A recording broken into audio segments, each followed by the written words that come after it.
Namaskar, I am Dr. Rahul Gupta. I am senior neurosurgeon at Fortis Hospital, Noida and Escorts Okhla.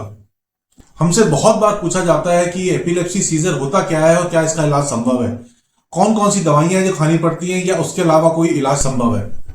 जी हाँ, दौरे की बीमारी काफी common है।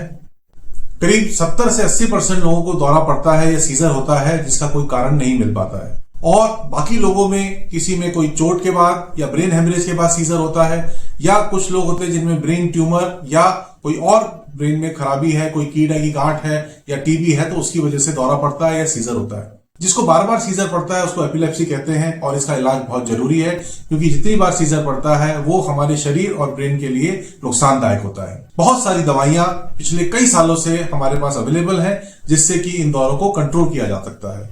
So all these medications can be given in particular doses, in combinations, so that seizures can be controlled, because it is very important that seizures should not happen. कई बार brain के tumour की वजह से, brain haemorrhage की वजह से scissor होता है। उस केस में हमारे को ब्रेन ट्यूमर की सर्जरी करनी पड़ती है। कई बार ब्रेन हेमरेज की वजह से ब्रेन के अंदर पानी का प्रेशर बढ़ जाता है तो भी हमें सर्जरी करनी पड़ सकती है। उसके अलावा कुछ ऐसी बीमारियां होती हैं जो कि सीजर करती हैं जिसके लिए कि कोई डेफिनेट स्पेसिफिक सर्जरी नहीं होती, पर उसको एपिलेप्सी सर्जरी के अंदर माना जाता है, जिसमें हम पहले कारण ढूंढते हैं एमआरआई करा के और फिर उसकी सर्जरी करते हैं। उसके लिए हमारे को न्यूरोसर्जन, न्यूरोलॉजिस्ट, साइकेट्रिस्ट सबकी जरूरत पड़ती है।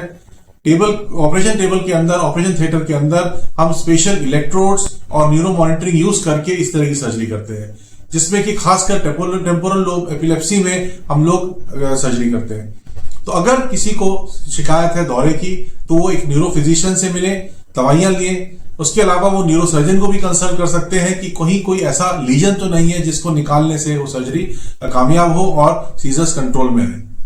तो सीजर्स है तो घबराए नहीं, उसको ट्रीट करने के बहुत सारे तरीके हमारे पास अवेलेबल हैं। अपने डॉक्टर के संपर्क में रहें और जैसा वो कहें उसको फॉलो करें ताकि आप एक स्वस्थ और लंबा जीवन यापन कर सकें। धन्यवाद।